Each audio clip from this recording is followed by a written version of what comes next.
Alright, good morning ladies and gentlemen. Today we received the patch notes and they are a doozy. If doozy means not the best. But welcome to Otter Thoughts Name Pending. Today we're going to go through the patch notes and my thoughts on them. So starting off, we got the new Legend Catalyst. We've kind of covered what abilities she has. She has a barricade. She can put down a trap, piercing spikes. She can put ultimate. It's a big cool wall. Block scans can't be shot through. We got a new map, Broken Moon. And honestly, looking at this and looking at the early gameplay that was released and even streamed on the Play Apex Twitch stream, it looks really good. It looks like a great map competitively. It looks like a great map for ranked, and pubs could probably be pretty fun as well. The zip rails look super fun. I think there might be some more info on that. They're not diving too deep on the map in the specific parts. We're not going to go like too much into it. Generally excited to see more about Broken Moon. We'll see tomorrow when it comes live. I don't know if I'll stream. I have a lot of videos coming out for the new season. I'll be focusing on getting guides out in time. So the map rotation is going to be Broken Moon, Olympus, and World's Edge. Really cool. That's for pubs. For ranked, it's Broken Moon, and I guess I haven't said so yet. We have gifting now, where you can give your friend stuff. You can purchase bundles and cosmetics items in the store tab for your in-game friends, and you have a stick, which might be the first step towards cross progression. We don't know. They were asked about cross progression in the Q&A and doing a new season reveal, and they basically said that it's not coming. They don't have a date. I've covered it in a short where they basically said we don't have a date. We don't know when it's coming. It's very challenging technically because the game isn't built from the ground up to do that. We've heard something along those lines before, but they rescinded the previous 2022 message, so we don't have that anymore. Moving on, we also have stickers, which were kind of teased with the update to the batteries and cells and heals animations. If you guys didn't notice, the animations turned a little bit more into a, you could kind of see more when they did animations, were new sounds. It looked a little bit cooler, but the reason they did that was so they could show, you could put these stickers on it. We got the GG, we got the Nessie with the GG, we got the Deathbox sticker.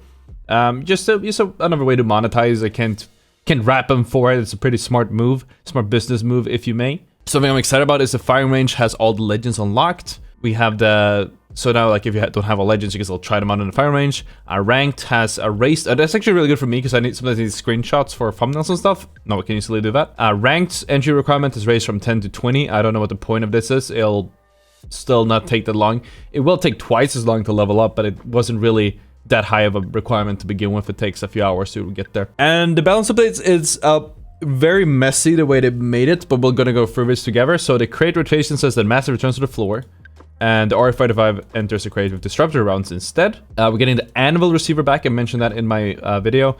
You get in what was that? Things removed from Apex, even a short, and it's a really good thing. It's going to basically turn the R31 and Flatline into the Scout and 3030 respectively. And you kind of don't need the Scout or the 3030. Now, the Scout is receiving a buff, so it's still better than the 301. I never liked the 301 with the Anvil. Let me know what you guys think in the comments. Never been a fan. The double tap, improved recoil for Burst Fire Scout, and rarity tier increase for Legendary. Nothing really happened for the EVA, apparently. The Turbocharger had an interesting change. The damage was reduced by 1 when equipped, but it still does the Turbocharger thing. So it's a bit of a trade-off. Like, okay, it'll do a tiny little bit less damage per shot, but you'll shoot instantly, which is still a worthwhile trade-off if you ask me. But that's what the way they want to do hop-ups generally. They don't want a hop-up to be an upgrade. They want it to add a quirk to the gun, so that's interesting for sure.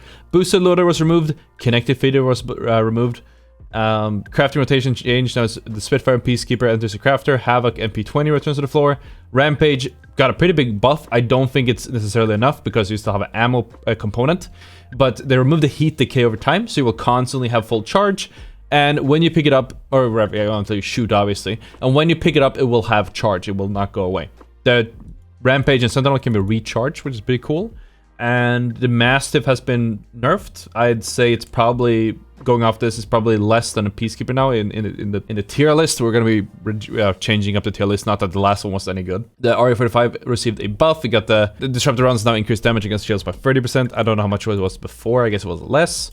Damage increased from 12 to 14, so that I still don't think it's necessarily that good, but we'll see. Eldstar buffed, Volt nerfed, worse range rather, so the 3-1 will be more relevant. Triple Take has been buffed, rate of fire increased, and choke charge reduced by almost half. So now if you're aiming down sights and you're trying to snipe someone with the choke, you don't have to wait as long. I'm not sure if that's going to be enough to put it in the meta. I'd have to actually use it myself to get an idea.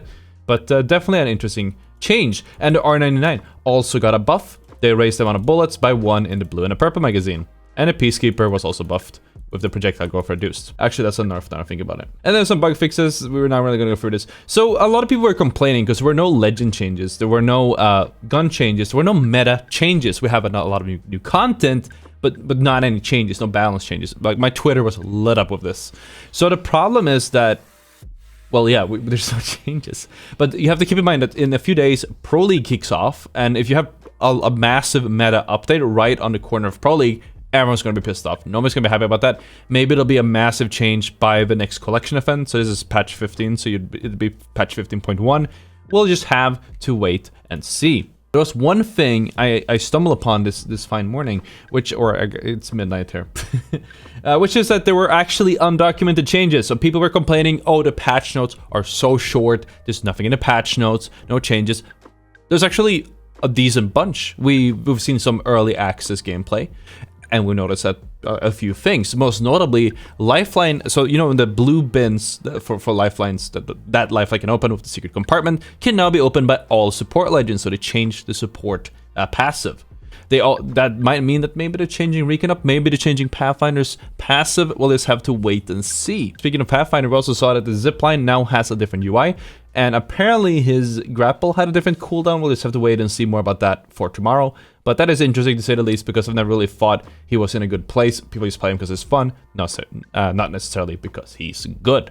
And of course, there's also a new ping system, which is really interesting because obviously that needed some improvement. I mentioned that in the video when I was comparing Overwatch to Apex. They're adding pings for, I heard someone hear enemy audio, they're adding pings for let's use our abilities here, and a few more things that we haven't seen, but that's super exciting to see. I'm always all for overhauls. Again, a lot of accidental or even intentionally omitted details for this new season. We'll just have to wait and see. I think Respawn should really... I don't want to drag them under the bus here, but they really got to work on the patch notes. Like, I don't think Respawn historically ever has left things in the patch notes, right? Like, or like have had them accurate. There's always something that's missing. And in this case, it seems to be more things missing to the point where people think that nothing is happening this season.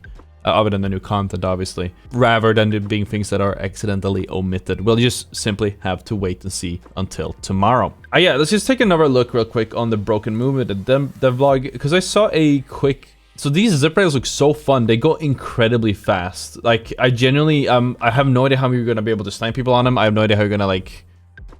beam someone on them. You can camp on them, you can get onto them with movement abilities. Super exciting. Super curious to hear what you guys think about the new map, if you watch the trailers, the leaks, or whatever. Let me know in the comments. I'm always curious to read what you have to say. I love creating content on this channel. It's a little bit lower effort, but I very much appreciate getting a chance to talk to you guys and just putting my thoughts out there. Anyways, thank you so much for watching, guys. Make sure to hit the subscribe button, hit the like button, and yeah, peace out. See you next time.